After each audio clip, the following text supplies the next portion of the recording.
Qu'est-ce qu'un pays au juste? Un pays, par exemple, actuellement en Chine, qui a obtenu le pays? C'est Xi Jinping. Et ceux qui sont avec Xi Jinping. Les membres du bureau politique central ont obtenu le pays, avec Xi Jinping comme dirigeant suprême. Ils ont obtenu le pays ensemble. Alors, obtenir le pays signifie obtenir le pouvoir politique. Et obtenir le pouvoir politique, comment l'obtient-on? Nous pourrions dire, tiens, comment est-ce possible de l'obtenir?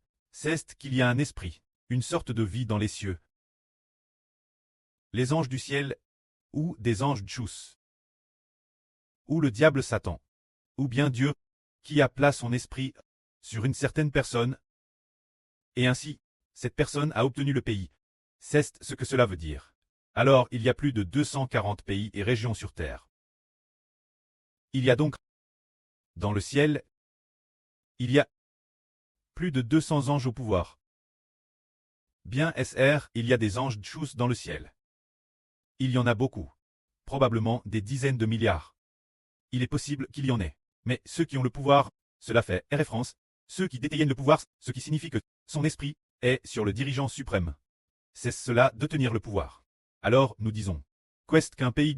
Tout comme dans l'Apocalypse, la femme enveloppe du soleil, la lune sous ses pieds est un pays. C'est le royaume de Dieu. Alors celle qui est assise sur la bœuf 10 cornes est aussi un pays. Et ce pays, c'est le royaume de Satan. Cela signifie que ces deux femmes représentent deux régimes. Soit l'esprit de Dieu et l'esprit du diable Satan. Parmi eux, la femme enveloppe du soleil, la lune sous ses pieds. C'est Jéhovah du Seigneur Dieu. Se dire Jéhovah, l'autorité de Dieu, l'autorité du Seigneur Christ. C'est le règne de Dieu et du Seigneur. Pour le dire plus directement, on pourrait dire que c'est l'esprit de Dieu et du Seigneur. C'est ce que cela représente. Alors l'enfant dans l'Apocalypse signifie de l'esprit de Dieu et du Seigneur Christ. NS, ce qui signifie les enfants d'un pays. Prenons un exemple. Par exemple, au début, dans le royaume d'Israël, le premier roi fut le roi Saül.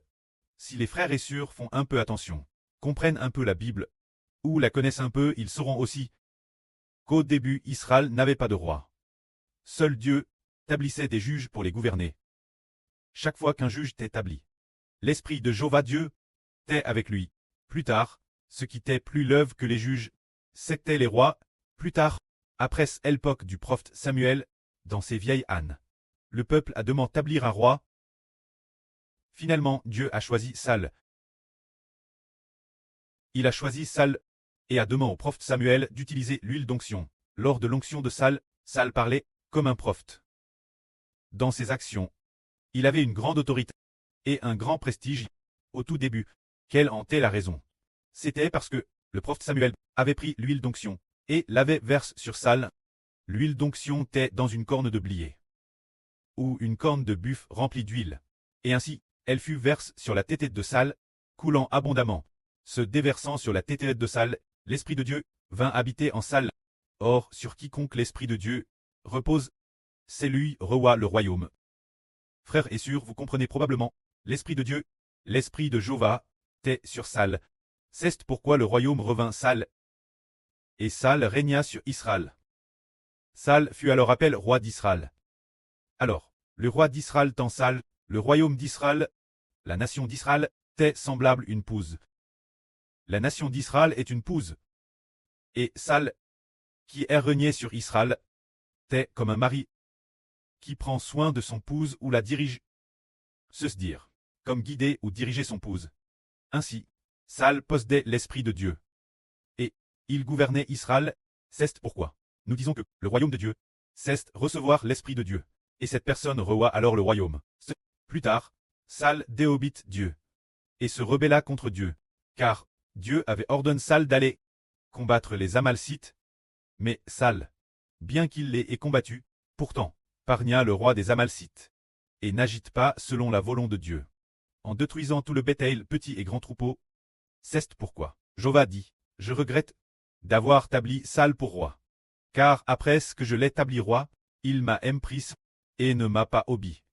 Ce regret d'avoir établi Saül pour roi, c'est se regretter d'avoir mis mon esprit en Saül, car j'avais mis là mon esprit, mon autorité et ma puissance en Saül. Mais il s'est rebelle contre moi. S'il a pu remporter des victoires, c'était uniquement parce que mon esprit était en lui, qu'il avait cette capacité. Mais il ne m'a pas obéi. Alors Dieu dit, Dieu ordonna à Samuel de prendre une corne remplie d'huile, une corne de blier remplie d'huile d'onction, et d'aller dans la maison d'Isa, chercher un jeune homme, nomme David. Alors, par l'Esprit de Dieu, il oignit la tête de David, se dire qu'il versa l'huile d'onction de Dieu sur la tête de David. Ce moment-tel, David fut par Dieu. Appel loin de Dieu, c'est dire que Dieu plat le royaume en David. C'est dire que Dieu a mis son esprit en David. Et ainsi David, ce moment-tel, bien qu'il était jeune, parfois un lion venait, parfois un ours venait, il pouvait madame attraper le lion par la barbe et tuer le lion. Il n'était qu'un enfant de 12 ou 13 ans. Comment pouvait-il attraper les lions et les tigres? La barbe des lions et des ours. Lui arracher la barbe, abattre le lion, puis sauver la brebis. C'était parce que l'esprit de Jéhovah était en David. C'était l'autorité de Dieu en David. Si l'esprit de Jéhovah n'avait pas été en David, alors David n'aurait eu ni pouvoir, ni force, ni statut. Il n'aurait eu aucune capacité. Mais l'esprit de Jéhovah était en David. Donc David avait de la force. Tout comme l'esprit de Jéhovah était au début avec Saül. Alors, Saül avait de la force et pouvait guider Israël. Mais Dieu a regretté d'avoir établi Saül comme roi. Saül ne coûtait plus Dieu. Dieu la regret. Ainsi, l'esprit de Dieu, après avoir quitté Saül, Saül est devenu un roi insensé, faisant n'importe quoi. Par exemple, quand Goliath est apparu, il a été terrifié, rempli d'effroi. C'est parce que l'esprit de Dieu n'était plus en Saül, se n'était plus comme autrefois. Quand Saül venait d'être oint comme roi, il s'était mis en colère, avait tué un bœuf, et puis avait coupé le bœuf en morceaux coupés, et ensuite les avait envoyés aux 12 tribus d'Israël, en disant, quiconque ne marchera pas la suite de Saül, son buffle sera trait de la même manière. Alors, tous les hommes des 12 tribus d'Israël sont venus. C'était parce que l'esprit de Jéhovah était en Saül, mais l'esprit de Dieu, après ce que l'esprit le quitte, Saül n'avait plus de force, était souvent tourment par un mauvais esprit, ce qui le faisait souffrir terriblement. C'est ainsi que la royauté passe des mains de Saül celle de David. Et chez David, nous voyons David combattre Goliath en. Pourquoi donc? Qui d'autre que David pouvait combattre Goliath? David n'était qu'un jeune berger. Et pourtant, il a pu combattre un homme qui faisait peut-être 2 m 80. Non, pas un m 80, mais un colosse de 2 m 80. Et remporter la victoire de. Pourquoi donc? C'est parce que Jéhovah Dieu était avec David. Alors, David a eu la force de lancer sa fronde. Et la pierre a frappé Goliath. Et puis, il a couru à tir LPE, et a décapité Goliath. Ainsi, Goliath est mort. Quand nous regardons la vie de David, quel roi a pu l'emporter sur David? Personne ne l'a emporté sur David. David est-il mort sur le champ de bataille? Ou a-t-il été gravement blessé ou quelque chose du genre? Rien de tout cela.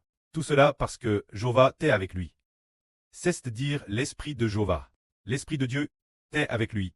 Alors aujourd'hui nous disons qu'une personne revoit le royaume. Ce qui signifie que l'esprit de Dieu est avec lui. Et quand cette femme dans l'Apocalypse enveloppe du soleil, la lune sous ses pieds, et sur sa tête une couronne de 12 toiles. Cela signifie que l'esprit de Dieu est avec le soleil, la lune et les 12 toiles. Ainsi, Dieu donne le royaume aux frères et sœurs clestes. Se dire que Dieu nous donne l'autorité. Alors, nous donner l'autorité, c'est pourquoi faire? C'est pour prêcher l'évangile du frère Eshbert, qui a fait alliance avec Israël, pour prêcher l'évangile d'Israël.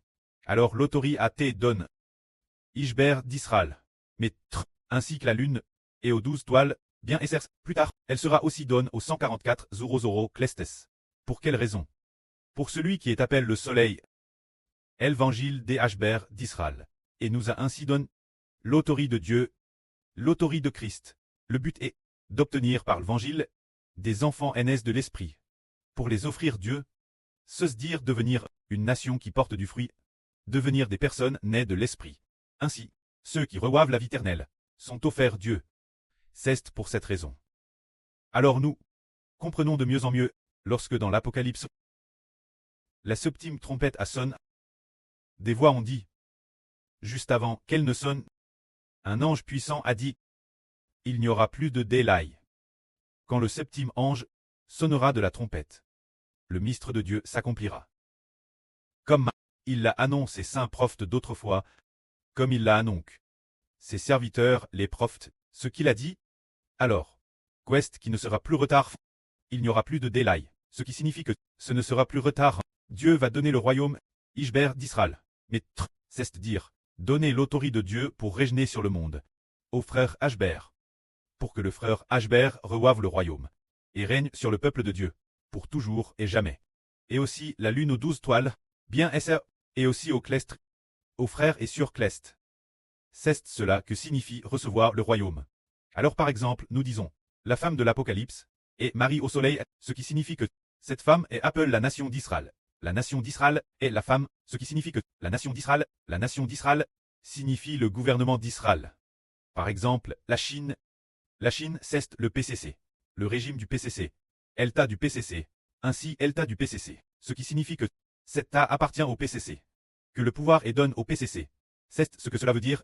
Alors le royaume d'Israël. Le royaume d'Israël, le frère Ashber est devenu le roi du royaume d'Israël, ce qui signifie que Dieu a donné le pouvoir. Donne le pouvoir de Dieu, Ashber. Le royaume, c'est le pouvoir est donné Ashber. C'est pour que le frère Ashber exerce le pouvoir de Dieu, exerce le pouvoir du Seigneur Christ, s'assoit sur le trône de Dieu et du Seigneur, pour battre les enfants de l'Israël spirituel. C'est cela le pouvoir. Alors rappelons-nous, dans l'ancien royaume d'Israël, le premier roi était le roi Sal. Dieu a mis son esprit sur Sal. Plus tard, il a de nouveau son esprit. L'esprit de Dieu, retire de Sal pour entrer en David. Plus tard, après la mort de David, il est en Salomon. Puis il a fait alliance en disant, le royaume de Dieu sera avec David et la descendance de David, se dire de nation en nation, de nation en nation. L'esprit de Dieu sera en eux. Mais pourquoi l'autorité de Dieu est sur les rois successifs du royaume de Juda? Mais la fin a été que, bien qu'elle ait sur eux, pourtant, ils ont adoré des idoles. Ce qui signifie que l'Esprit de Dieu, bien qu'il ait été en eux, et leur et donne l'autorité, ils se sont rebelles contre l'Esprit de Dieu, et n'ont pas obéi l'Esprit de Dieu. Tout comme Adam, Dieu a mis son esprit en Adam, se dire qu'il a mis l'autorité de Dieu, la puissance, la sagesse et la vie. En Adam s'est rebelle contre l'Esprit de Dieu, et n'a pas voulu obéir. Alors Dieu s'est mis en colère, et a retiré l'Esprit de Dieu d'Adam, faisant d'Adam et de sa descendance des très insensés, devenus sans sagesse et sans esprit, jusqu'à ce que le Rédempteur Jésus-Christ vienne, et que les rachets reçoivent nouveau l'Esprit de Dieu. Bien exerce dans l'Esprit de Dieu, il y a la vie éternelle, ainsi que la sagesse et l'autorité donnent aux hommes, mais quand l'Esprit de Dieu, qui est dans l'homme, il fonctionne différemment. Par exemple, les hommes clestes, l'esprit du prêtre, qui est en eux, c'est pour faire d'eux des rois et des prêtres. Les enfants de la nouvelle terre, l'esprit du prêtre en eux, non seulement leur donne la vie éternelle, mais aussi leur donne la sagesse. Pour battre les animaux de la nouvelle terre, les oiseaux du ciel, et les poissons de la mer, les animaux et les bêtes de la terre. Le prêtre cleste, selon la bonne volonté du prêtre, donne son gouvernement Israël. Et tous les descendants d'Israël. Alors, quant aux descendants clestes, il les fait devenir rois et prêtres. Quant aux descendants de la nouvelle terre, il leur donne la sagesse de prendre soin des animaux de la terre. C'est cela le royaume de Dieu qui doit venir sur Israël. Que la gloire soit au prêtre et au Seigneur. Amen.